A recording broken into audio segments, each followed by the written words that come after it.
The government has criticized a group of Japanese officials and lawmakers for visiting the Yasukuni Shrine. A foreign ministry official said on Friday it's the South Korean government's consistent stance that Japanese politicians should not visit the shrine that serves to justify Japan's past aggression. The official said Japanese officials must gain trust from the neighboring countries on the foundation of sincere self-reflection.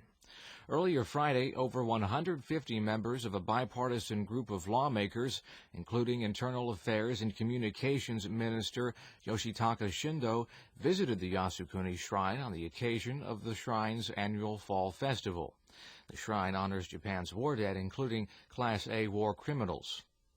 Only around 50 members of the group on average have visited the shrine over the past several years, but the number is way up this year after reaching a record 168 during the Spring Festival. Japanese Prime Minister Shinzo Abe did not visit the shrine and only made an offering under the capacity of the Prime Minister on Thursday through his representative. Later that day, the South Korean government expressed deep concern and regret over Abe's offering to the shrine. In another controversial issue concerning Japan, Prime Minister Abe said on Friday the wartime sex slavery issue should not be made into a political or diplomatic dispute. In Japanese parliament, Abe said human rights violations against women occurred in many other wars in the past, although his heart aches for the victims of sex slavery.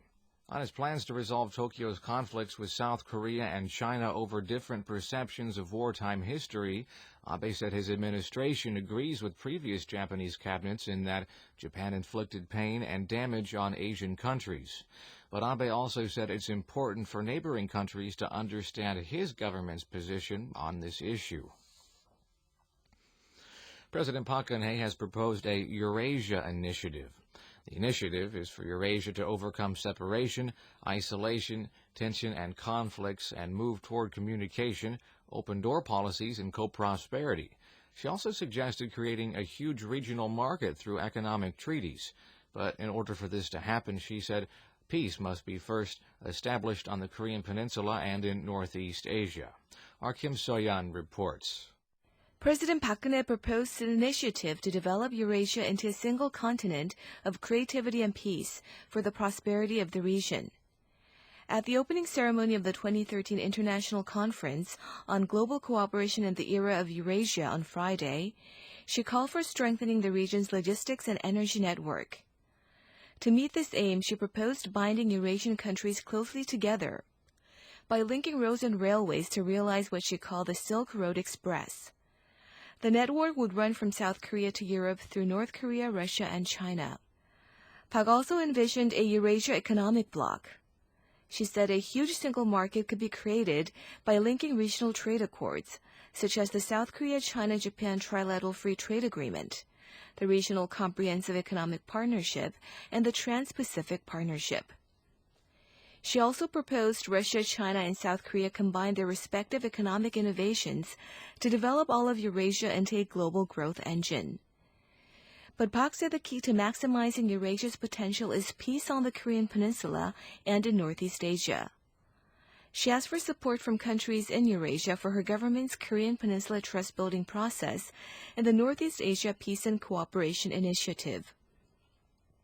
The presidential office in Seoul said it expects the conference to contribute to continuing sustainable global economic growth based on peace and co-prosperity in Eurasia. A presidential office official also said Park's plans are expected to be discussed at next month's Seoul-Moscow talks. The official said Park and Vladimir Putin will likely come up with specific ways to realize the vision. Seohyun, KBS World Radio News. South Korea's presidential national security chief, Kim Jong-soo, is expected to visit Washington soon to attend a South Korea-U.S. high-level strategic dialogue. An official of the presidential office told reporters Friday Kim is scheduling a date with the U.S. for his visit, and details are expected to come out around Sunday. The anticipated trip comes as fears over North Korea's nuclear threats are rising, with reports Pyongyang recently restarted its 5-megawatt graphite-moderated reactor at Yongbyon. The high-level strategic talks are expected to focus on the North's nuclear issue considering the circumstances. Kim is also expected to discuss the cost of keeping U.S. forces stationed in the South, revising Seoul and Washington's Atomic Energy Accord, and the U.S. missile defense system. The security chief's visit is likely to come ahead of Kim's high-level strategic dialogue with China's State Councilor Yang Jiechi next month.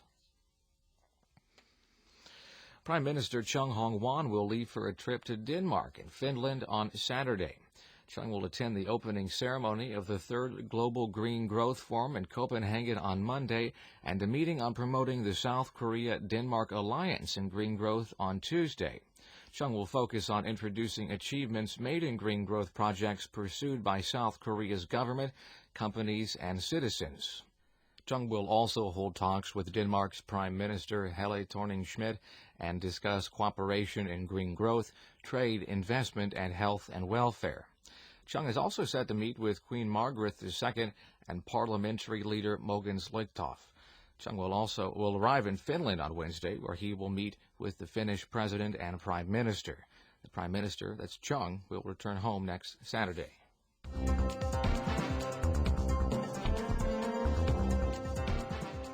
You're now listening to the news from KBS World Radio's News Center in Seoul, Korea.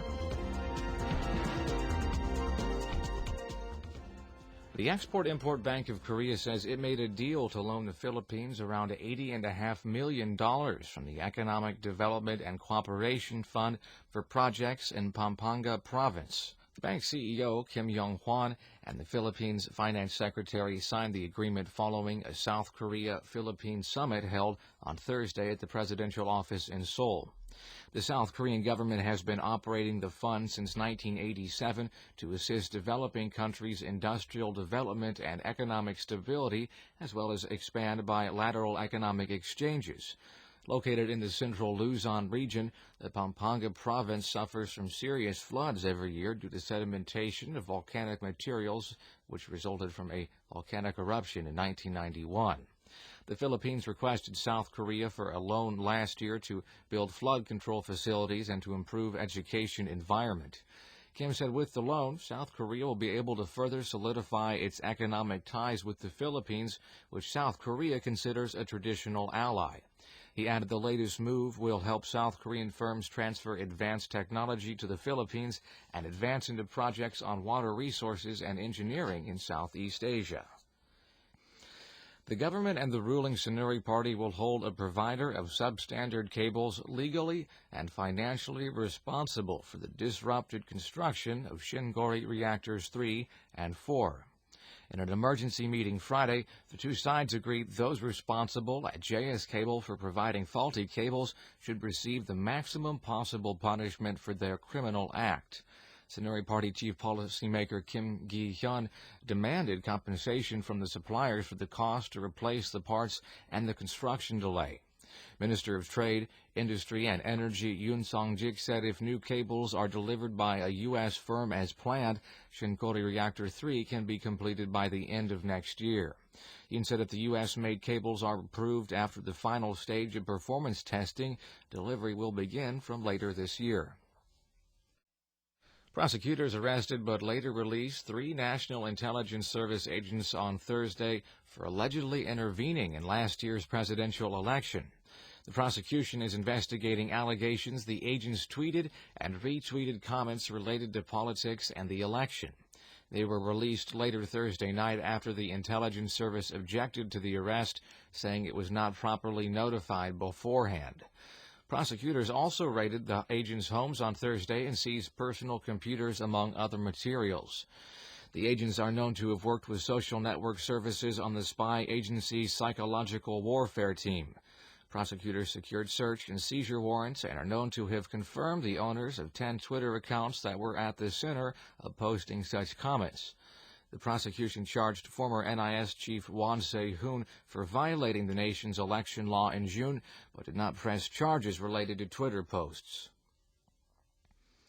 Korean shares have topped the 2,050 mark on the back of active buying by foreigners.